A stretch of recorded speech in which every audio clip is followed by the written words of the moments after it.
अबा मरी वेंदुमि अबा अबा मरी वेंदुमि अबा अबा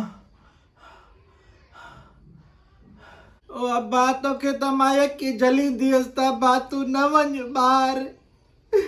तोखे अलाए कहिड़े नांग खाधो जो तूं हलियो वई अब्बा अब्बा जो त आसरो सहारो बि तूं आहे भला हेॾो महिनो मां कमाइण जहिड़ी त न आहियां न हूअ निपुटी रन बुछड़ी बेइज़ती इहा त हली वेंदी परण जी ढेबरी इहा ढेबरी विधी बाक़ी मां जो त सहारो तूं आहे तोखे बि करोना लॻी वियो अब्बा हाणे हुजे करोनो कढण जहिड़ो त मां तोखे छिके कढां अब्बा पर इहो करोनो इन जो त इलाज ई कोन्हे को अधी सकीना मुंहिंजो चप्पू करोना में लॻी थी ओ अधी ॾिसे थी पई हिकिड़ो मुंहिंजो टींगो आहे अधी ओ अधी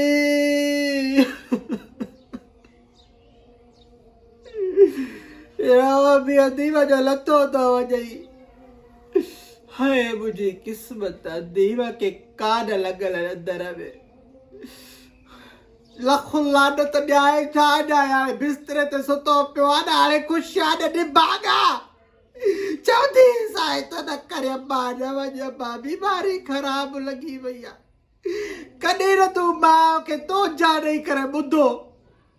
सदाई मूंखे तूं न जा ॾिना मूंखे तूं सदाई पिटायो आहे हाणे लोड़े थो न लोड़े अदी मूंखे जीअं जो ख़बर पई तूं भेण जे मोरा त मुंहिंजो त अंदर ई सड़ी वियो मां चयो चप्पू वीचारो हे पाणी में खेॾंदो रोज़ ईंदो हो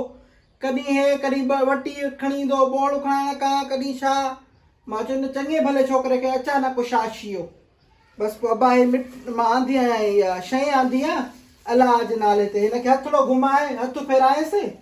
त पोइ जेको आहे सो विराईंदीसांसि तुंहिंजे नाले ते मां चयो अलाह हयाती ॾेई अब्बा असां खां त जहिड़ो मां खां चिंटू आहे जहिड़ो तूं आहे असां त फ़र्क़ु कोन था कयूं नी अब्बा अलाह हयाती ॾे अलाह कंदो इहो मौज़ी मर्ज़ बि निकिरी वेंदो अलाह हयाती ॾींदो अलाह कंदो सत पुट तो थींदे अलाह कंदो इहे जेके नवां कपिड़ा ईद खां वरिता थी इहे चोड़े माड़े जेको आहे सो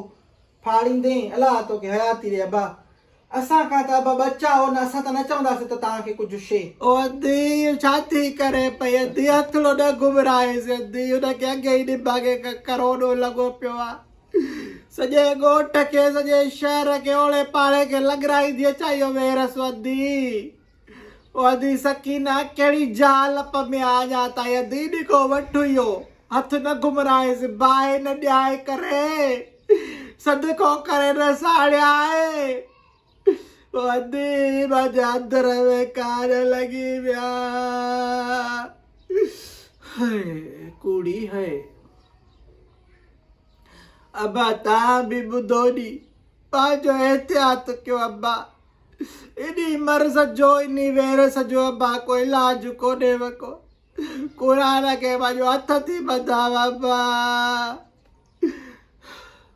जेतिरो थी सघे वञी को पाण खे बचायो मां सदको